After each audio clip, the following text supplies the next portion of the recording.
Public প্লেসগুলোতে আমরা free wifi এর একটা ব্যবস্থা করতে চাইছি। আমরা ঠিক করেছি এই আইটি পার্কগুলোকে আমরা অ্যাক্টিভেট করব।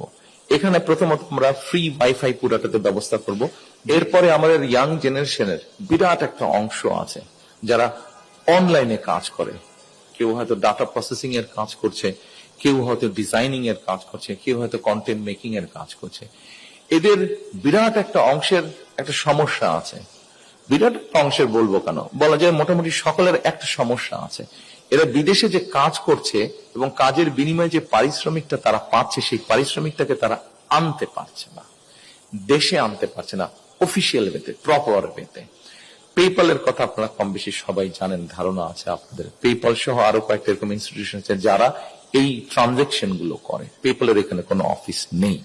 আচ্ছা, আমরা অলরেডি প্রাইমারিলি তাদের সাথে কথা বলেছি, এরকম আরো দু একটা ইনস্টিটিউট পেপ্যাল সহ তাদের সাথে কথা বলেছি, ভাই তোমরা আসো বাংলাদেশে, আসলে তোমাদেরও যেমন বিজনেস হবে, আমাদের মানুষরা উপকৃত হবে। আচ্ছা, এখন আসেন এই যে যারা আমাদের ইয়াং জেনারেশনের যারা এই কাজগুলো করছে, এদের আপনি খেয়াল করে দেখবেন ইন্টারনেটের একটা সমস্যা আছে। আমরা যেটা মোটামুটি ভাবে চিন্তা করেছি যে ইম্পর্টেন্ট যেগুলা জায়গা আছে, যেমন সে 11 নম্বরের উপরে যদি ইম্পর্টেন্ট মানে ভালো মানে মোটামুটি চলে, ইয়াং ছেলেমেয়েরা যেখানে যায় বসে কাজ করে, সেটা লেখাপড়া হোক তার জবের কাজই হোক, এরকম জায়গাগুলোতে পাবলিক প্লেসগুলোতে আমরা ফ্রি ওয়াইফাই এর একটা ব্যবস্থা করতে চাইছি। আমরা ফ্রি ওয়াইফাইটা কেমন হবে? ফ্রি মানে পুরোপুরি ফ্রি না, কিন্তু একটু ভিতরে একটা ছোটখাটো রহস্য আছে, ওটা এক্সপ্লেন করছি আপনাদের সামনে। যেমন ধরেন ফ্রি অবশ্যই আপনি পাবেন, ফ্রিটা আপনার হয়তো 1 বা 1.5 ঘন্টার জন্য ফ্রি থাকবে। আপনি যখন লগ ইন করবেন কতগুলো প্রসিজার আছে, প্রসিজারগুলো মেনটেন করতেই হবে। লগ ইন আপনি করলেন, লগ ইন হওয়ার পরে হয়তো আপনাকে 1 মিনিট বা 1.5 মিনিটের একটা অ্যাড আপনাকে দেখতে হবে। আপনাকে অ্যাডটা দেখতে হবে, অ্যাডটা শেষ হয়ে যাওয়ার পরে আপনি কানেক্ট হয়ে যাবেন।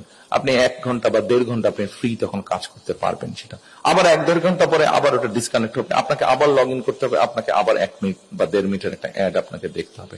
আমরা এইভাবে জিনিসটাকে সেট আপ করতে চাইছি এবং আস্তে আস্তে এটা এক্সপ্যান্ড। আমার ধারণা এই সাপোর্টটা যদি আমরা তৈরি করতে পারি, এই ইনফ্রাস্ট্রাকচার এবং সাপোর্টটা যদি তৈরি করতে পারি, আমাদের ইয়াং জেনারেশনের বহু ছেলে মেয়েকে আমরা হেল্প করতে পারবো। এখন আসুন, একটু আগে যে বললাম তারা যারা কাজ করছে, যেমন ধরেন কন্টেন্ট মেকার যারা কাজ করছে, এই কন্টেন্ট মেকারদের কাজ করতে গিয়ে পেমেন্টের একটা সমস্যা হচ্ছেই তাদের, অথবা তাদের কোনো ওয়ার্ক স্পেস তেমন নাই। যারা ডিজাইনিং এর কাজ করছে তাদের হয়তো ওয়ার্ক স্পেস ঠিকভাবে নাই। যারা ডাটা প্রসেসিং এর কাজ করছে তাদের হয়তো ওয়ার্ক স্পেস নাই। আমরা দেখেছি কয়েক বছর আগে যারা এই দেশ থেকে পালিয়ে গিয়েছে, যারা এই দেশের মানুষের ভোটের অধিকার কেড়ে নিয়েছিল, তাদেরকে আমরা দেখেছি in the name of making IT park অনেক বড় বড় বাংলাদেশের বিভিন্ন জায়গায়, খুব সম্ভবত এরকম 43টার মতন আছে, 43টার মতন IT park, in the name of IT park Virat building বানিয়েছিল তারা, কিন্তু ওই বিল্ডিংটাতে কোনো কাজ হয় না।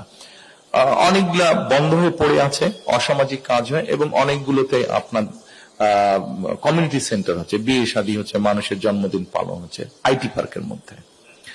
আমরা যেটা পরিকল্পনা গ্রহণ করেছি, এটা ফরচুনেটলি হোক বা যে কারণে কোইন্সিডেন্টলি হোক, এই most of the IT park এগুলো আবার দেশের বিভিন্ন ইউনিভার্সিটি বা ইউনিভার্সিটি ক্যাম্পাস যেগুলো আছে সেগুলোর কাছাকাছি জায়গায় হয়েছে, খুব বেশি সেগুলা থেকে দূরে না। এবং আমাদের এই ইয়াং জেনারেশনরা সাধারণত ওই এলাকার মধ্যে মোস্টলি থাকে যারা এসব কাজ করে। আমরা ঠিক করেছি এই আইটি পার্কগুলোকে আমরা অ্যাক্টিভেট করব। এখানে প্রথমত আমরা ফ্রি ওয়াইফাই পুরাটাতে ব্যবস্থা করব।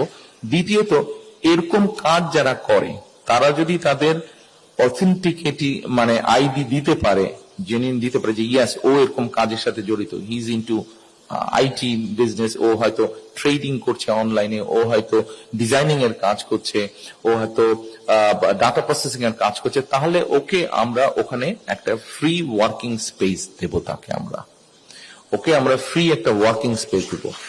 স্বাভাবিকভাবে এই মুহূর্তে হয়তো বেচারা তার মেসের কর্নারে বসে বিছানার উপরে বসে কষ্ট করে কাজ করছে, অথবা কোনো আত্মীয় স্বজনের বাসায় থাকে, অথবা 2-3 ভাই বোন একটা রুম শেয়ার করে থাকছে, সেখানে এই কর্নারে বিছানার উপরে বসে কষ্ট করে কাজ করছে, অথবা চেয়ারের উপরে বসে কোন রকম ভাবে কাজ করছে। কিন্তু ওই ছেলেটা বা ওই মেয়েটা যদি একটা ওয়ার্কিং স্পেস পায়, তখন দেখা যাবে যে সেই 2-3 জন বন্ধু নিয়ে হয়তো 6 মাস পর একটা কোম্পানি ফর্ম করলো, জব ক্রিয়েশন হচ্ছে।